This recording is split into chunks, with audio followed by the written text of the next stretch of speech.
When implementing new technology, the biggest challenge is getting people to change their habits. If implementation and training is not done properly, then it ends up being a huge failure, and that's a big waste of time and energy.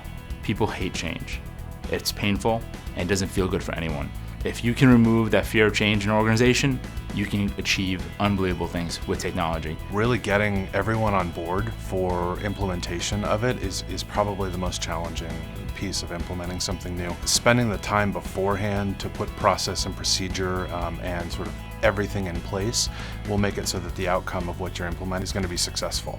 Getting the people to change, think outside the box, technology is almost secondary. You can throw all the technology at people. If they don't adopt it, it's waste. The opportunities that are brought forth by using business technology is pretty much everything and anything in between. I think technology enables us to leverage opportunities that weren't out there before. Today's opportunities for us primarily is in handheld devices and tablets, and what it's done is it's allowed us to create efficient systems that make it easy to advertise, market, and communicate with all of our stakeholders.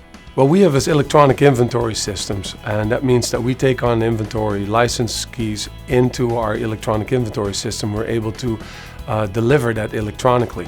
And that started years ago. Now with new technology, we're able to deliver software automatically, instantly. Greatest CEO, I would say, is Jack Welch.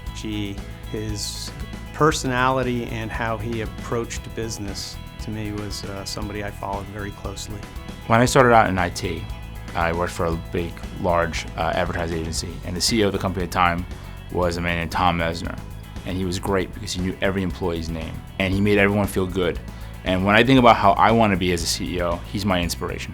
I'm a high school dropout and a college dropout, and so for me, all of the people out there that have succeeded in the world that didn't have formal education, all of those people have been inspirational to me. I would have to say Jimmy Tisch from the Lowe's Corporation. When I think about what I want to aspire to be is when I see these people and the human side, and when they're not in front of the cameras and they're not in front of the boardroom. I think one of the biggest things in being successful is having the tenacity to never give up. You always have to keep trying, and no matter how hard you get pushed, you can never give up, and a lot of that comes from passion. I came here the first time. I'm from the Netherlands originally. The company at that time was very political. There was a lot of talking, departments versus department, and they didn't realize the enemy was outside. How I overcame that is just sheer hard work, and we turned the company around. We have great growth, great people, and here we are.